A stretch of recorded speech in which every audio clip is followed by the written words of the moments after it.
Jilhapeth police station हद्दीत गावठी pistol बाळगणाऱ्या आरोपीविरुद्ध कारवाई करत पोलिसांनी मोठा शस्त्रसाठा जप्त केला आहे। या कारवाईत 8 गावठी पिस्टल, 10 जिवंत कारतूस आणि 1 मोटरसायकल असा एकूण 3,10,000 रुपयांचा मुद्देमाल जप्त करण्यात आला असून 7 आरोपींना अटक करण्यात आली आहे।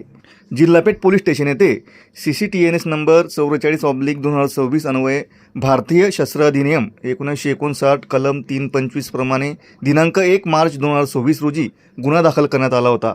पोलिसांना मिळालेल्या गोपनीय माहितीवरून यश रामदास नन्नवरे वय 27 राहणार धनगर बिल्डिंग इंडिया गॅरेजजवळ जळगाव हा गावठी पिस्टल बाळगत असल्याची माहिती मिळाली। त्यानुसार जिल्हापेठ पोलिसांच्या पथकाने भजी गल्ली जळगाव येथे सापळा रचून त्याला ताब्यात घेतले।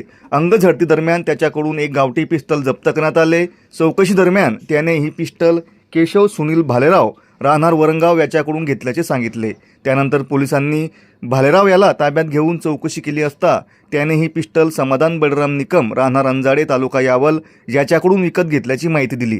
त्याच्याकडून एक गावठी पिस्टल व 3 जिवंत कारतूस जप्त करण्यात आले। तांत्रिक विश्लेषणाच्या आधारे पोलिसांनी समाधान निकम याला नेरी तालुका जामनेर येथून अटक केली।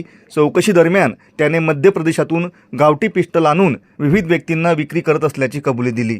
तपासात केशव सुनील भालेराव राहणार वरंगाव याच्याकडे एक पिस्टल, विकास प्रकाश काकडे वय 28 राहणार साळसिंगी तालुका बोदोड 2 पिस्टल, 2 जिवंत कारतूस, यश रामदास नन्नवरे राहणार जळगाव याच्याकडे एक पिस्टल, गौरव देवीदास साळवे वय 22 राहणार पिंपराळा जळगाव याच्याकडे एक पिस्टल, 3 जिवंत कारतूस, जगदीश गजानन महाजन वय 20 राहणार बंबाळा फाटा शहापूर जिल्हा बुरहानपूर मध्य प्रदेश याच्याकडे 2 पिस्टल, कैलास राजेंद्र माडी वय 22 राहणार बोरकुंड जिल्हा धुळे याच्याकडे एक पिस्टल आणि 5 जिवंत कारतूस विक्री केल्याचे समोर आले आहे। या कारवाईत पोलिसांनी एकूण 8 गावठी पिस्टल आणि 10 जिवंत कारतूस जप्त केले असून 7 आरोपींना मुद्देमालासह अटक करण्यात आली आहे। या आरोपींपैकी 3 आरोपी हे रेकॉर्डवरील गुन्हेगार आहेत। आरोपी समाधान बळराम निकम हा पाचोरा पोलीस स्टेशन येथे खुनाचा प्रयत्न प्रकरणात व यावल पोलीस स्टेशन येथील आरमॅक्ट गुन्ह्यात हवा असलेला आरोपी आहे। तसेच केशव सुनील भालेराव हा वरंगाव पोलीस स्टेशन येथील गुन्ह्यातही हवा असलेला आरोपी आहे। या प्रकरणाचा पुढील तपास पोलीस उपनिरीक्षक गोपाल देशमुख करीत आहेत।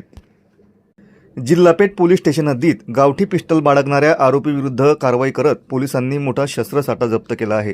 या कारवाईत 8 गावठी पिस्टल, 10 जिवंत कारतूस आणि 1 मोटरसायकल असा एकूण 3,10,000 रुपयांचा मुद्देमाल जप्त करण्यात आला असून 7 आरोपींना अटक करण्यात आली आहे।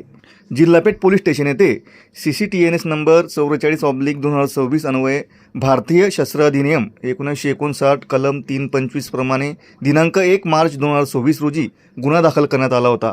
पोलिसांना मिळालेल्या गोपनीय